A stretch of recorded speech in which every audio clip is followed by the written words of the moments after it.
Let me just get my eyes. We have Gary Smith, who is the head of the Incubation Centre at the Amity University Dubai. Gary, please join me on the stage. You have stairs up that side too. And Dr. Roma Reina, the head of Corporate Alliances and Partnerships at Manipal Academy of Higher Education Dubai. Please make them welcome. What, you're not going to be the thorn between two roses? No.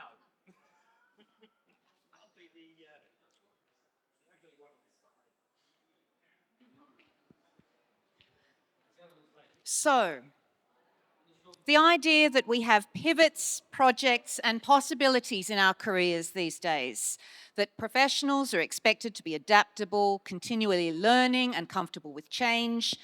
What does that mean for the students of today, the graduates of tomorrow? How are universities preparing them not just to survive, but thrive in a job market where flexibility is the new loyalty? Let's dive in. So the first question, and I think both of you would like to answer this. I'll start with you, Dr. Roma. Jobs for life, they used to be the norm. What's changed? How should today's graduates think differently about career stability? First of all, thanks a lot for giving me. It's a pleasure to be here today. And as you just now asked, the world is changing, technology is changing so fast. So the jobs are not going to stay as they were. In the past, we know that people used to start the job and stay there for 20, 30 years together, retire. They feel secured. They feel that they'll get a pension over there. But that's not the case now. The skill set is changing. Every company and every industry is requiring that the student should come up with a new skill set always. So that's why we can say that the jobs are not going to be there, but the skill set will be there.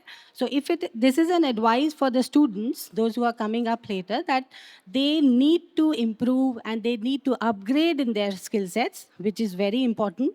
They need to learn and adapt. Learning is very important for them because they need to keep on learning. They need to be flexible. They need to be adaptable. And digital literacy is one of the very important things that is required if they have to succeed and have a growth in their career. Gary, you know firsthand that Yes. the job for life is not a myth or was not a myth. No, I think because I didn't really start traveling properly until I was very early 30s or 30 for business. And it was the norm that you grew up, went to school where you grew up, you walked to school, you never got a lift, and you went to work in the town somewhere around. Now, I'm from England, and where I was from, we used to make things. So my father was an aerospace engineer, and he moved out of London and went to Hertfordshire, our friends over there. And he basically worked in the aerospace industry in that company for life. So I suppose he's thinking about it, he's the last person that I can think of who had that journey. The world's a much smaller place. It's much more volatile. We're all interrelated. Globalization will never stop. We travel, we work places. The change is where human change is massive, but also the big companies are getting bigger, but there's less of them. And from when I started work, the UK now is what, 90, I think, at 95% SME, and here is probably 65, 70% here in Dubai now. So there's more smaller companies doing more innovative things, and it's changed. You might be lucky if you're in a manufacturing country, but as we see, China's not always going to be the manufacturing center of the world. People will replace them as well. Even if we try and make things in our home country, it's going to be very difficult. So I think the world has changed dramatically, business-wise, travel-wise. If someone has a job for life now, they're definitely the exception, not the rule. And Interesting you talk about the yes. Chinese manufacturing. I just heard this morning that Jetour is going to be building cars in Iraq. Chinese brand building cars here in the UAE. Oh, maybe I'll get a job there because I live in RAC. There you go. Yeah. Sorry, Dr. Roma. But that's the other thing, isn't it? Cars are a massive example. We've got brands that people still think are English, who are owned by Germans, who are assembled all over the world. You know, it's very odd. People see a Mini and they see a Union Jack on the back but Mini is not owned by Rover, or it's not even owned by Mini. And you never know where cars are made either. So which parts of Jet Tour are going to be made in RAC? Heaven only knows, because they're assembled, aren't they, usually? And most of the time, they say it's too expensive to make things here in the UAE. Because I was speaking to the CEO, or no, the managing director of Damac, and all of their stuff comes from India. Mm-hmm. And I said, well, why don't you make it in RAC? Because I've got a bit of thing about RAC, and I always look in the toilet and make sure it's RAC ceramics, you know, and not something else.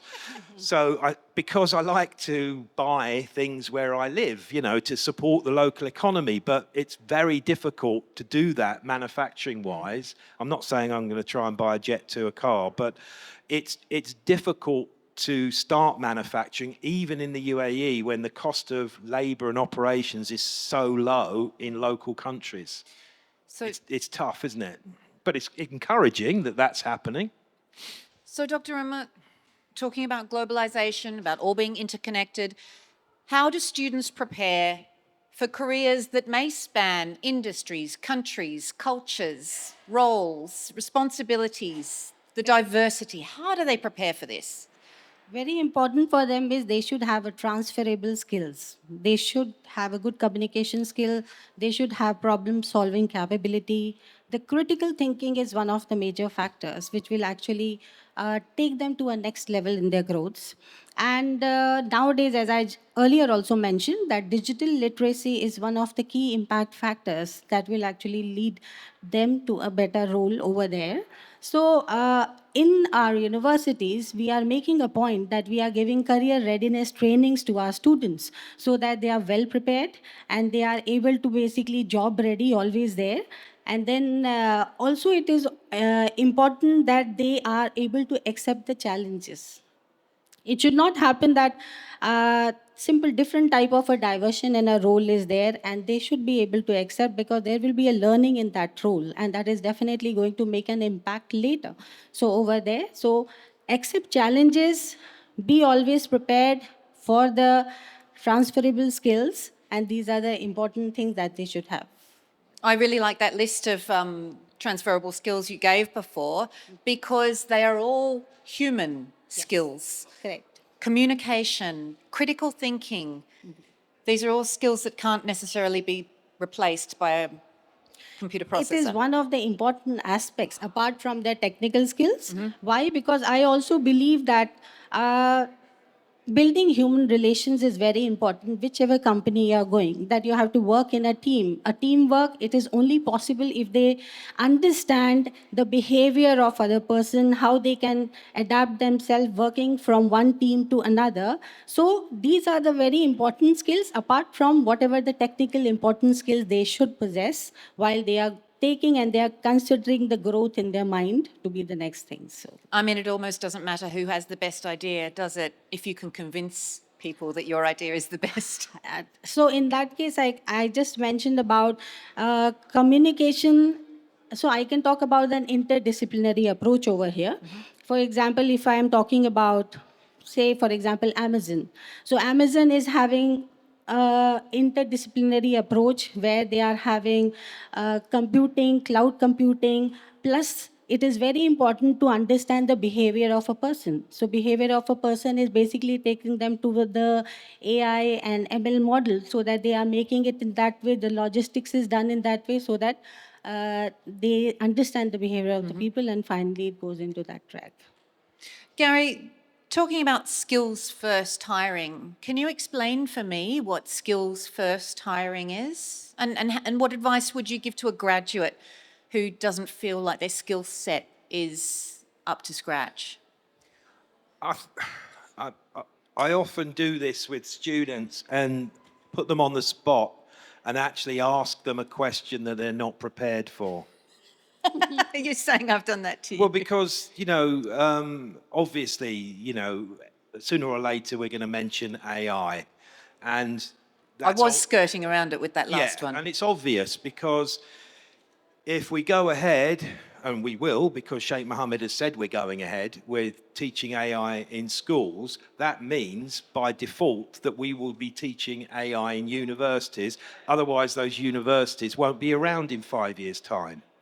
Because if the school kids come up to university and they're more effective in AI than the faculty are, it's like the lunatics are running the asylum. Well, that's not a good analogy, but you know what I mean.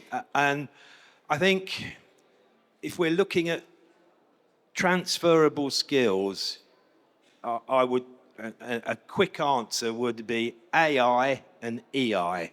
Is other transfer. Because it's all very well. And what I mean by that is artificial intelligence will tell you that a tomato is a fruit. But wisdom or emotional intelligence will tell you never to put that in a fruit salad. Mm-hmm. So Nice analogy. You were talking about experience, and that's the other thing. You can't buy experience. So you have to accept or say yes to challenges and things that may put you outside of your comfort zone. Because when you're being interviewed for anything, for a job, or you're asked your opinion in a real, in the future of work, if you've got nothing to say, or you cannot ask questions, or you cannot think on your feet, you're going to be ignored. So knowledge is great, but if you don't apply it and you don't have the skill set to actually use it and use it without notes or without being, PowerPointed or pitch decked, you've got to be able to communicate effectively with people because you do influence a good communicator can pitch a pretty average idea, but the reverse is not true. I'm still confused about what skills first. Well, it seems to me, as someone who's not in the field, it seems to me that we're saying we need human skills, we need interpersonal skills, we need communication skills, but skills first seems to be is that the technical skills come first, or is it all I think we would the soft call skills, it the as we would future call of it? work, because nothing's changed. When companies come into universities or schools, you listed a few of those skills before. They're all after problem-solving team players, leaders with potential to grow and make decisions. And it doesn't matter what field you're in. domain you've Well, again, studied? now I'm showing my age here, but people who could do Photoshop or design websites 20, 25 years ago could earn a fortune. Now, if you use AI, you don't even have to have the coding skills. So I'm not saying that hard skills are disappearing. They're great to have. And you can measure somebody by their hard skills, by their professionalism. But everybody can improve their soft and emotional skills to be able to communicate ideas and actually pitching ideas is, obviously, because I run an incubation centre, the students pitch their ideas to external people, to other students, to their peer groups, and you can see them grow. They stand up, and I said, it doesn't matter if you make a fool of yourself. Everybody makes mistakes, and that's the only way you can actually keep growing. You do make mistakes. We are going to make mistakes. It's inevitable, but you just don't make the same mistake twice.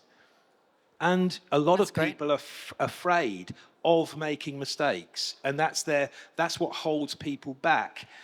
Everybody has a great idea. We can all be creative, but at the end of the day, you've got to push through and actually execute or action the idea. And that's what we want people to do, is to have those skills because they're completely transferable. It's not just startups. learning how to recover from Yes. Every stumbling. company has to have creative, innovative, entrepreneurial people to grow and move forward. It's a complete myth that they're the skills just for startups. They're not. They're the skills for accountants, for lawyers, for everybody. They really are. Dr. Roma, so what innovations are there in your curriculum or teaching that are preparing students for a fast-moving workplace? Sure.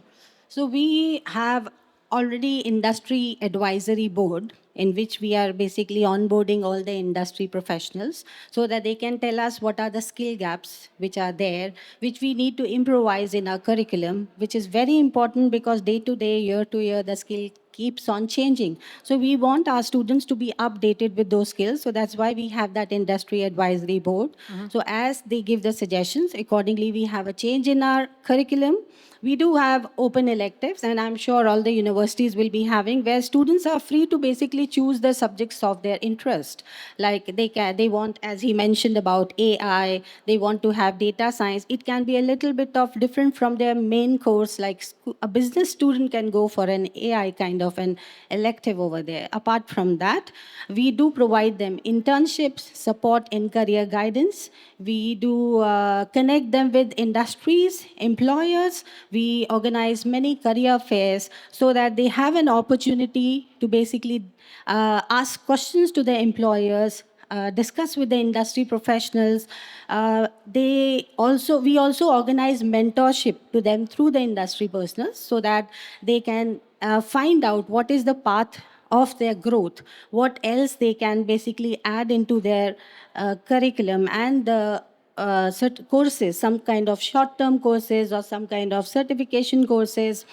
They are all basically inbuilt in our curriculum so that we make sure that we are making our students future ready. They are ready for the career, and that's the way we keep on improvising by putting all these things into our curriculum.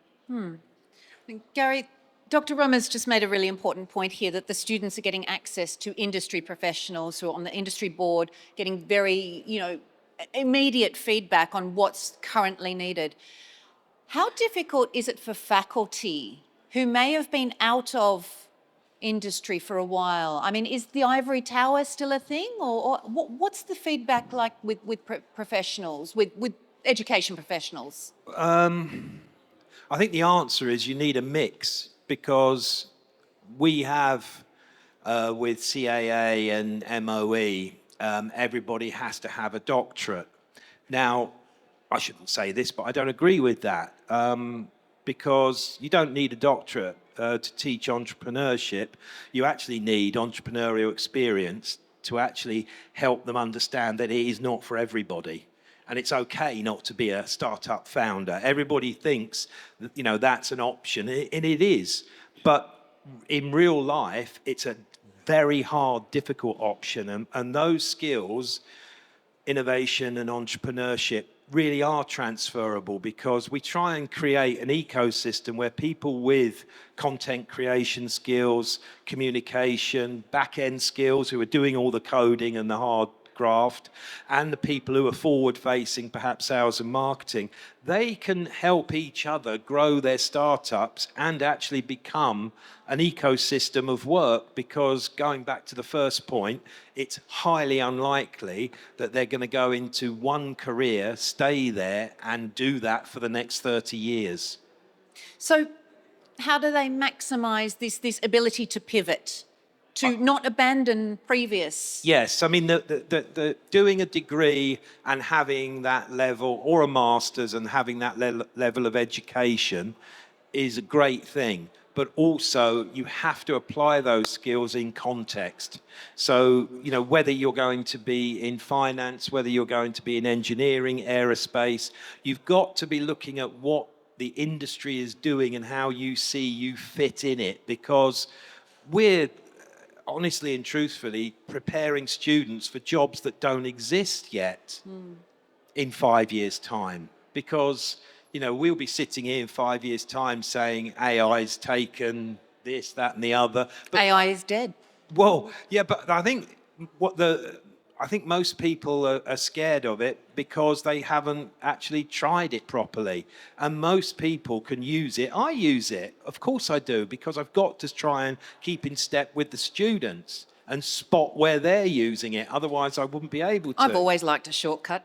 Well, the thing is with it, if you're not copy and pasting the things that you're finding, and with research, some of it is fantastic. You can get access to information so much quicker now that it helps you do the creative, innovative stuff. So it should be an ally, not a replacement, and it's going to be part of everybody's everyday work and life. So they have to be adaptable to change, because it's not their fault. They are born in the greatest technological era going. So, I mean, some of the people who are 30 years old, the skills that 20 years, that 10 years is huge. Just think, we take social media for granted. Everybody was only really using it in 2014 and 15, really. That's not that long ago. Now, everybody's using social media. Add AI onto it, and we're losing a lot of the communication skills with young people, because they do networking on their handheld device, not their human interface device, looking, listening, and speaking to people, because they don't like it a lot of the time. Dr. Omar, how do you help students address the gap between what they learn in an academic environment and what they are about to discover now and 5 years in the future when there are jobs that don't exist yet? Correct. So that is actually with the help of industry professionals. We organize many guest lectures by the industry experts where they will come and say that where we are right now. So there, that is where we identify the gap. Like what? Yeah. Does So it that ever? is- Does it ever? Is there ever any embarrassment that there's already a gap that you hadn't identified, that a professional will come in and say, actually, we don't do that anymore? No, no, no.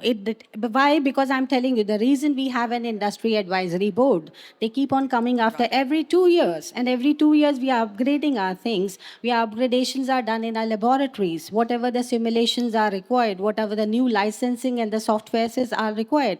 So we'll buy those softwares and we ensure that students are up to date. They are getting those facilities, as he mentioned, that for the research purposes, for the project purposes, we have partnership with many companies where students are doing the project along with the industries. So that's an industry-led project. So in that case, they get nice mentorship where they learn that how they are basically growing up with the field. So we make sure, and that is to be done, because that is the, if we are not doing it, then the students will lag behind, and that is not our purpose. Our purpose is to basically give them an education which is all as per the latest demands. And as you mentioned right now, if we see that, for example, they have any base qualification, they need to do short-term courses. They need to find out what is their long-term goal so that they keep on moving with small baby steps, and then it will definitely make a big change in their future. And that short-term goals and short-term courses itself are going to fill the gap that you are saying right now, that it should not be a huge gap that they are not able to cover up. I mean, that's one thing that academia does well, continuous improvement, lifelong learning, isn't it? So, Yes. okay, I'm into these closing questions now. So, Dr. Roma, tell me, what is the best career advice that you received that you ignored? Oh, long back, I'm an engineer. I did my BTech and MTech, after that PhD, but I 100% got an advice, don't go into academics. You go and choose an industry because you will find out more growth there, you will find more money there and all those things. But I chose because I was more passionate about teaching students. And believe me that when the alumni and the students whom I taught, they come back with the gratitude and respect, that gives me a sense of fulfillment, that I'm very happy with what I'm. But that doesn't mean that it was only academics. I kept on changing the roles. Whatever challenges were given to me, maybe it was little apart from academics, I kept on taking it. And finally, I am now heading the career service department. So again, I'm dealing with students only, but the way of dealing with industry students, it's a little different, but that gives me a sense of fulfillment. So I think I didn't take the advice, but I'm still happy. Who gave you the advice? Huh? Who gave you that advice? That was my some friends. Some friends. College Good. friends. I'm glad you ignored it. It seems like you've made a good career. Thank you. Thank you. Gary, what was the best advice on your career that you ignored? Probably the careers advice I was given when I went down to my local college, and they said, do you want to join the army or go into a clerical job? Oh. Yeah, expectations were really top draw there. And I said, neither, thank you very much. And she said, well, you'll have to do one or the other because you'll never get into university. And for me, that's like a red rag to a bull. So I said, thank you very much for the advice. You know, because I was a bit cocky when I was younger. It's been very constructive. And I just thought, I'll show them. And I think, I mean, I did go to university, obviously, and but I've only been in higher education for about the last 15 years. But yeah, you need more than one person's advice because if it's a passion of yours and you honestly believe that you can do something, you should go for it. But not. It's a bit like going on one of those talent shows. If your mum tells you you're a really good singer, and let's be honest, most of the time we watch it for the people who are crap, not who are good. You have to have an element of realism for things like this, but don't be limited by other people's low expectations because a lot of people around you, they will say they want you to succeed, but they don't necessarily do. And when you come out with ideas that may not be the norm for your peer group or your area, don't be limited by it because if you do travel, like everybody in this audience, is there anybody here from Dubai? I mean, my children, 2 of them are, but you know, this place allows you to have different cultures, different way of thinking. You can travel, and it really does expand the mind. And you know, don't be limited. And I thought giving me that advice actually made me want to do things even more. Because I don't want to be a clerical officer, and I don't want to go in the army, thank you very much. My dad spent all his life trying to get me in the same company as him. I said, there is something a bit wrong with this plan, Dad. I'm not an aerospace engineer, and I'm not interested in it. You know, apart from that, it's a perfect fit. I disregarded my father's advice as well. He said, don't be a journalist. They all have drinking problems. So you were a journalist then? I am a journalist, and I love it, and I do not have a drinking problem. All right, what's the one skill you never thought you'd need, but you can't live without? And I'm going to ban you from referring to AI in this instance. Dr. Roma, one skill you never thought you'd need, but you can't live without? I can say it is again coming back to the people because I just now mentioned that I did my engineering, which was all related to equations, problem solving, and all. But while I joined the academics, I realized that it's not only technical skills. I have to deal with students. I have to motivate them. I have to basically understand what they need in their life. So I started molding myself, and then I realized that people management, I should say, or I should say how you know your people, how you build your relations is very important. And that is still going on, and that helps a lot, building relations with students so as to motivate them, building relations with industries, again, so that we are able to help our students. So that's what I feel. Relations with people is very important, that how we deal. Lovely. Gary? I'd probably say sense of humour because... Is that a joke? No. But people often didn't think I was taking things seriously if I was enjoying myself.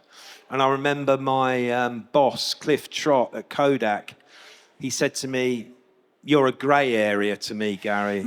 and I laughed. He said, "There you are." I said, "Well, that's it, Cliff." I said, "The day you understand me is the day I'll have to go." And he looked at me and he just didn't get it.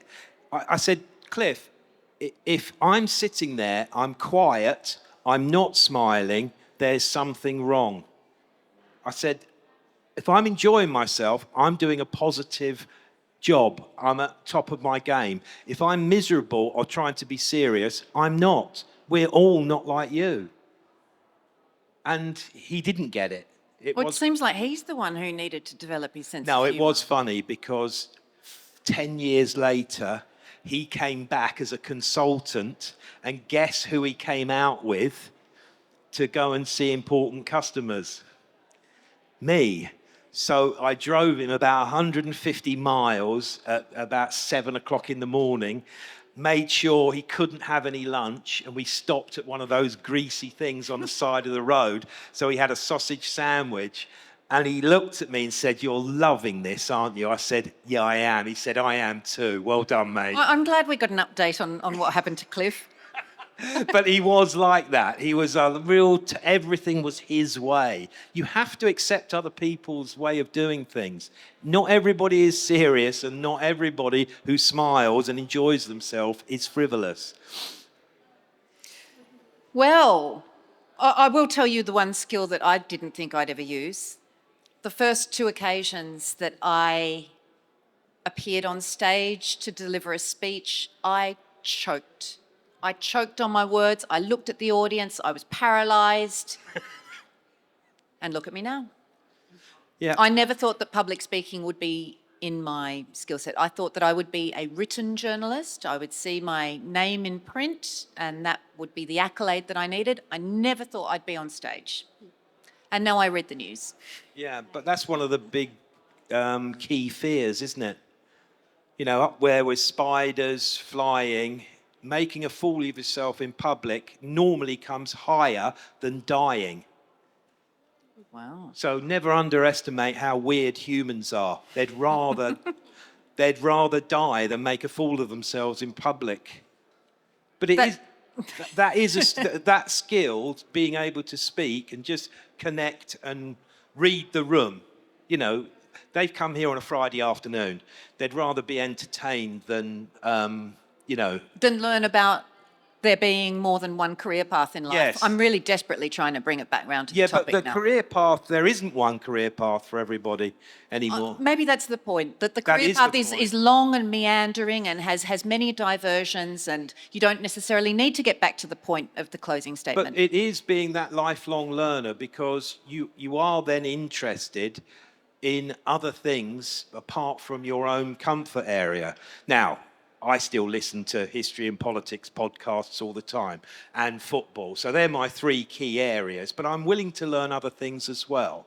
Because if you do, then you can help others see that one career path is probably not really an option for them anymore. Because sometimes they'll have to be a team player, sometimes they could lead their own company. I'd like to know if anyone who is studying right now does believe that they will have one career path. No. I mean, the students that you deal with, do they know that they are embarking off in one area and that it will take them in many different directions? It's quite possible now, because we have to keep on changing the skill sets always, depending on what is required next. We don't know today the job is there, tomorrow the same job is not there, and you have a new one which is there. I'm You glad have they're to- learning that. Yes, I'm really yes. glad they're learning that. Our time has come. We didn't think that we'd make it, did we, Dr. Roma? We thought we'd be finishing early, didn't we? No. We could go even longer, couldn't It's we? good that we had a nice discussion Of today. of course. No, I knew that there'd be so many Yes. ideas that I'd have to be winding it up at the end. Thank you so much to our panelists, Gary Smith, head of the Incubation Centre at Amity University, Dubai, and Dr. Roma Reiner. She's the head of Corporate Alliances and Partnerships at Manipal Academy of Higher Education, Dubai. If there's one message to take away from today, it's this: career success is no longer about picking the perfect path. It's about staying curious, building adaptable, transferable skills, and being brave enough to reinvent yourself on a public stage, making mistakes when the world shifts. Whether you're a student, educator, or professional in transition, the future belongs to those who are willing to learn, unlearn, and relearn. Thank you so much for your time. Thank you so much. Thanks Thank a you. lot. Thank you.